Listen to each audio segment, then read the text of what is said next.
Muy buenos días. Se abre la audiencia en vista pública en el expediente 6149 del año 2016, formado por amparo en única instancia en acción constitucional promovida por el Ministerio Público por medio de la Unidad de Impugnaciones contra la Corte Suprema de Justicia, Cámara Civil. La señora Secretaria General Adjunta de la Corte hará relación del acto reclamado y de las peticiones de fondo formuladas por el postulante y efectuará las advertencias reglamentarias de la presente audiencia. Queda en el uso de la palabra la abogada secretaria de la Corte. En el presente caso se señala como acto reclamado la resolución de 9 de noviembre del 2016 emitida por la autoridad recurrida, por medio del cual declaró procedente el recurso de casación por motivo de fondo interpuesto por el procesado José Felipe Figueroa García contra la sentencia dictada por la Sala Primera de la Corte de Apelaciones del Ramo Penal, Narcoactividad y Delitos contra el Ambiente de Guatemala el 28 de octubre del 2015 y en consecuencia casó la sentencia impugnada, absolvió a José Felipe Figueroa García del delito de lavado de dinero u otros activos y ordenó su inmediata libertad. En su petición de fondo, el amparista solicita que se otorgue el amparo solicitado por el Ministerio Público y en consecuencia se deje en suspenso definitivo la resolución de fecha 9 de noviembre del 2016 señalada como acto reclamado y se le ordene que dicte nueva resolución declarando improcedente el recurso de casación interpuesto por el procesado José Felipe Figueroa García en respeto de los derechos fundamentales que corresponden y se hagan las restantes declaraciones que en derecho estimen pertinentes.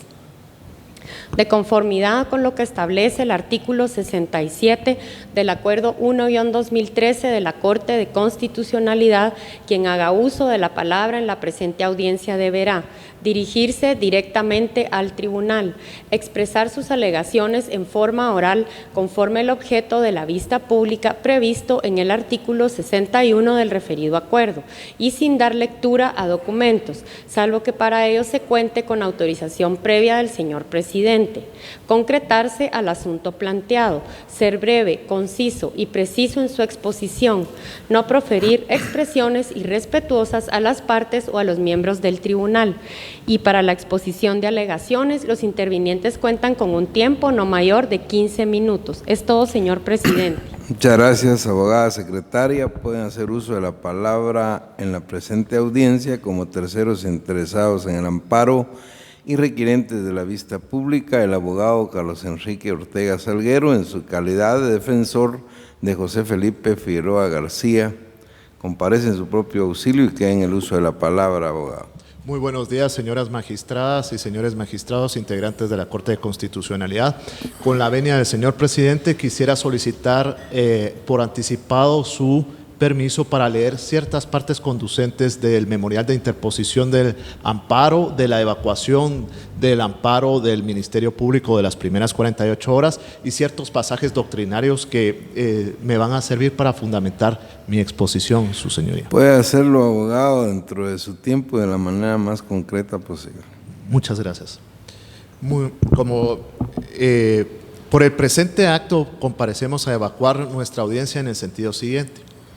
Quisiéramos dividir nuestra intervención en 3 puntos medulares. El primero, hacer una breve historia de cómo se desarrolló el proceso que nos trae acá ante ustedes. El segundo, referirme a la notoria improcedencia del amparo. Y en tercer lugar, analizar un poco las cuestiones que se dieron dentro de la sentencia de casación para establecer por qué no procede el amparo solicitado por el Ministerio Público. Nuestro patrocinado fue acusado por el Ministerio Público por el delito de lavado de dinero y otros activos en virtud de que él constituyó una sociedad anónima con otra persona. Ese es el único hecho que el Ministerio Público imputó a mi patrocinado. Y el hecho que el Tribunal de Sentencia tuvo por acreditado fue que efectivamente se hizo una sociedad, pero que mi patrocinado no participó en ninguno de los elementos que configuran el delito de lavado de dinero, porque no realizó ninguna de las acciones que da lugar los verbos rectores del delito de lavado de dinero. Entonces el Tribunal de Sentencia absolvió. El Ministerio Público interpuso recurso de apelación especial por motivo de fondo, no de forma. Y la Sala de la Corte de Apelaciones, como ya lo indicó la señora secretaria, declaró con lugar ese recurso de apelación. Por lo que nosotros interpusimos el recurso de casación con base en el artículo 441, inciso 1, 2 y 5 del Código Procesal Penal, el cual fue declarado con lugar, pero existe un voto razonado. Para nosotros es claro que mi patrocinado es inocente, pero por todas estas vicisitudes y confusiones que se han dado dentro del proceso, solicitamos esta vista pública para tratar de aclarar ciertos puntos que nos interesan resaltar. Hecha esta consideración fáctica, quisiera entrar a la segunda parte de nuestra exposición, que se refiere a la notoria improcedencia del amparo. El amparo no es una instancia revisora, no es un sustituto de la justicia ordinaria. El Ministerio Público, en su memorial de interposición del amparo, concretamente en la página 15, líneas 7 a 18 de la petición de fondo de dicho memorial, establece que quiere que esta honorable Corte de Constitucionalidad ordene a la Corte Suprema de Justicia declarar improcedente el recurso de casación. Señores magistrados, ustedes no pueden descender de su función de intérpretes máximos de la Constitución a una justicia ordinaria. Ustedes no le pueden ordenar a la Corte Suprema de Justicia declarar improcedente un recurso. Le pueden indicar que tiene que resolver de acuerdo a las consideraciones que ustedes hagan en un fallo determinado, pero no le pueden ordenar, porque si no estaríamos infringiendo la esfera de competencias de cada uno de los órganos jurisdiccionales. Entonces, de esto se puede establecer que lo que el Ministerio Público pretende es que ustedes revisen la justicia ordinaria.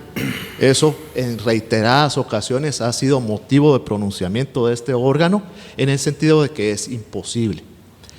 Otra cuestión que alega el Ministerio Público es que la sentencia no está debidamente fundamentada. Y dice que la sentencia no está debidamente fundamentada porque no se dan razones claras para haber declarado con lugar el recurso de casación.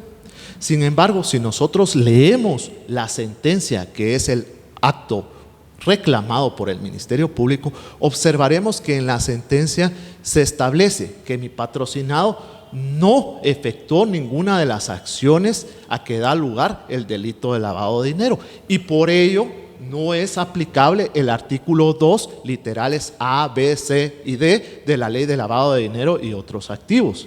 Entonces, sí da una razón por la cual no le es aplicable ese artículo. También establece el Ministerio Público que se debió haber aplicado el artículo 36, numeral 3 del Código Penal, en el sentido de que mi patrocinado fue un cooperador necesario para el delito de lavado de dinero. Esto no es así, señores magistrados. ¿Por qué? Porque aquí nos están hablando de una participación delictiva, y para que haya una participación delictiva tiene que haberse demostrado que hubo un dolo, una intención subjetiva de contribuir a la comisión de un delito. Formar una sociedad anónima en ningún momento es antijurídico, tampoco es una acción típica que conduzca a la realización de un delito. Lo que tuvo que haber hecho el Ministerio Público es haber acusado bien, si él quería, y decir: mire, se formó una sociedad y esta sociedad se formó con el ánimo de lavar el dinero. Pero eso no lo dice el Ministerio Público. Por lo tanto, no podía darlo por acreditado el Tribunal de Sentencia. Pero ¿qué pasó? Cuando el Ministerio Público interpone la apelación especial por motivo de fondo, lo que acontece es que la Sala viene e infringe el artículo 430 del Código Procesal Penal y saca una inferencia propia, violando el principio de contradicción y de inmediación. Y dice: ah, no, es que la sociedad se constituyó con un fin ilícito y con la intención de ayudar a lavar el dinero. Eso no se puede hacer, Por lo tanto, no se puede aplicar el artículo 2 de la Ley de Lavado de Dinero, ni tampoco se le puede aplicar el artículo 36, inciso 3 del Código Penal. Si nosotros si ustedes como Corte de Constitucionalidad dejaran que una sala pudiera trastocar los hechos que se han tenido por acreditados por el Tribunal de Sentencia, estaríamos infringiendo garantías constitucionales y legales, nos estarían privando a nosotros del derecho de defensa. Otra cuestión que es muy importante, y nuevamente solicito su venia, señor presidente, para leer una parte de la interposición del amparo. No lo he hecho, pero en este caso sí lo quisiera. Puede proceder, abogado. Gracias.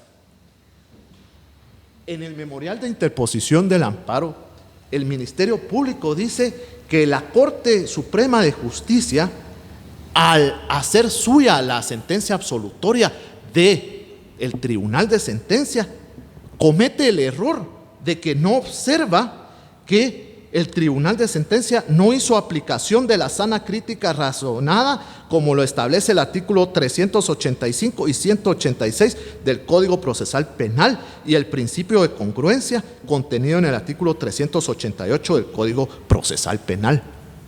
Pero entonces, si el Ministerio Público es de esa tesis, ¿por qué no interpuso el recurso de apelación especial por motivo de forma?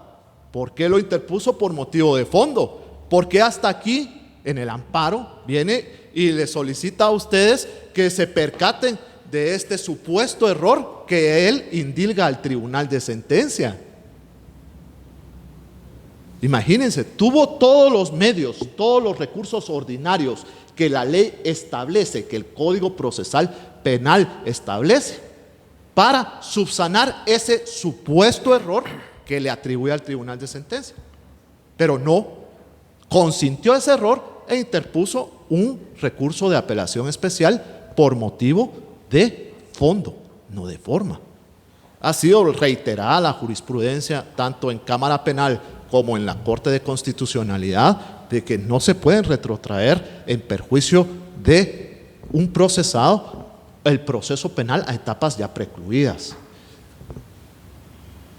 Por otro lado, señores magistrados, además, el Ministerio Público alega de que no hay correlación o concordancia en el artículo, en la sentencia de la Cámara Penal de la Corte Suprema de Justicia con lo que fue imputado o con lo que fue acusado. Sin embargo, esto no es cierto, esto no es real. ¿Por qué no es real? Porque lo que se tuvo por acusado, lo que se tuvo por probado fue que mi patrocinado constituyó una sociedad. No se tuvo nada más por probado. Solo que él constituyó una sociedad. Que la representante legal de dicha sociedad aperturó una cuenta y que ella recibió unos fondos, eso es una situación distinta.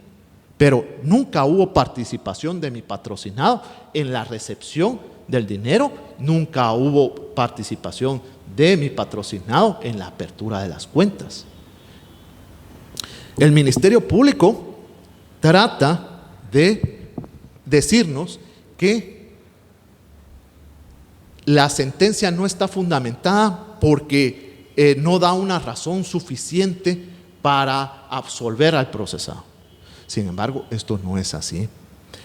Como ustedes que son muy versados saben, en la teoría del delito, en la autoría o en el iter criminis, hay algunas veces se da que hay una participación de algunas personas para la preparación del delito. Y se indica que para que se considere partícipe o cooperador necesario en el delito, se requieren dos elementos, uno objetivo y otro subjetivo. El primero es que el aporte del partícipe sea una condición sine qua non para que se pueda efectuar el delito.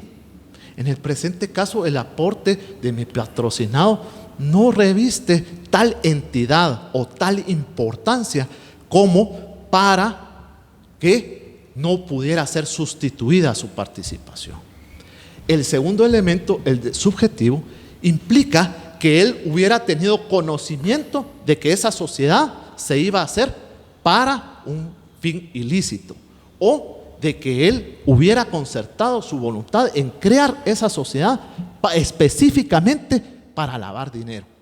Tampoco esto fue imputado ni fue probado en el tribunal de sentencia, ni fue acreditado. Por ello, señores magistrados, la sentencia está debidamente fundamentada, es congruente y guarda correlación con lo que fue acreditado por el tribunal de sentencia y con lo que fue acusado mi patrocinado. Por último, quiero hacer relación, todavía me quedan unos minutitos, quisiera hacer relación de que el recurso de casación fue declarado con lugar porque el hecho que se les indicó a mi patrocinado no constituye un delito. Eso fue con relación al artículo 441, numeral primero del Código Procesal Penal, y con relación al numeral quinto del artículo 441 del Código Procesal Penal, se estableció por parte de la Corte Suprema de Justicia que la persona jurídica tiene una personalidad propia, distinta de sus integrantes, que el verdadero responsable de las actuaciones de la sociedad es el administrador. Y esto en concordancia con el artículo 38 del Código Penal de Guatemala. Por todo lo anterior, de forma respetuosa solicito ante esta Corte que el amparo promovido por la Unidad de Impugnaciones del Ministerio Público sea declarado sin lugar y se hagan las restantes declaraciones de ley. Muchas gracias, señores magistrados. Muchas gracias, abogado Ortega Salguero. Se clausura la presente audiencia. Buen día.